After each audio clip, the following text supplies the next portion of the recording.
A former Fox News contributor is suing media outlets who accused him of spinning conspiracy theories over leaked emails from the Democrats. Ed Butowski had suggested that the former staffer at the Democratic National Committee, Seth Rich, passed on sensitive information to WikiLeaks. The DNC employee responsible for the leaks was Seth Rich, and he was assisted by his brother, Aaron. Mr. Butowski does not know exactly when the DNC figured out that Mr. Rich was the source of the leak.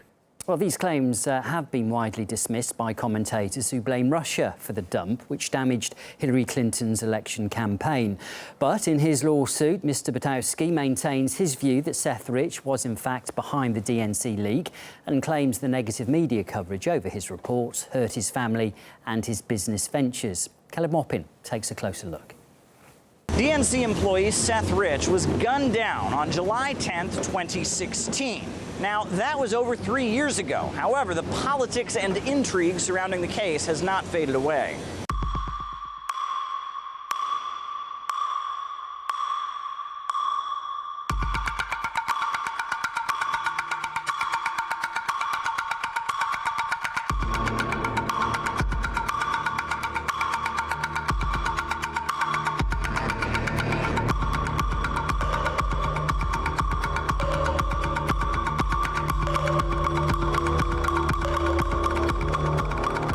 Back in 2016, Edward Butowski met with former Fox News analyst Ellen Ratner after she had sat down with WikiLeaks founder Julian Assange. Now, according to Ratner, the whistleblower from WikiLeaks told her that it was Seth Rich that had leaked the DNC emails.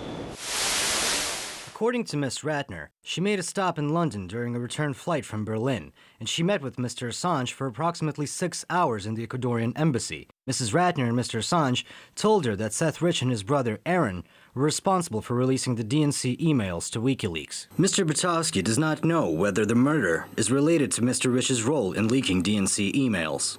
Seth Rich's parents say their son had nothing to do with leaking those emails. They have even written an op-ed asking for an end to the politicization of their son's murder. The inspection revealed no evidence of any communications with anyone at WikiLeaks or anyone associated with WikiLeaks, nor did that inspection reveal any evidence that Seth had leaked DNC emails to WikiLeaks or to anyone else. Indeed, those who have suggested that Seth's role as a data analyst at the DNC gave him access to a wide trove of emails are simply incorrect. He didn't have access to DNC emails, Democratic Congressional Campaign Committee emails, John Podesta's emails, or Hillary Clinton's emails. That simply was not his job. What I told him was that I was told that your sons downloaded the emails from the DNC server and sold them to WikiLeaks. And Mr. Rich said, and I didn't see him, it was over the phone, he was like, Ed, we already know that. That's not new information to us. Now, mainstream media has decided to inform us that the theory that Seth Rich was the leaker came from Russia.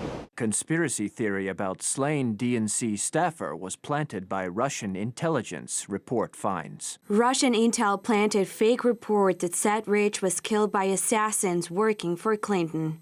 And in case you forgot, who actually hacked the DNC server. Russia definitely had involvement in the American election. Russia was meddling in our election. Covert Russian hacking operation. These hacks have taken place by Russians. Russia's behind this in some form. Russian state actors broke into the DNC. Vladimir Putin personally was involved in this. This is that oh-so-familiar narrative that triggered the 2-year-long investigation by counsel Robert Mueller.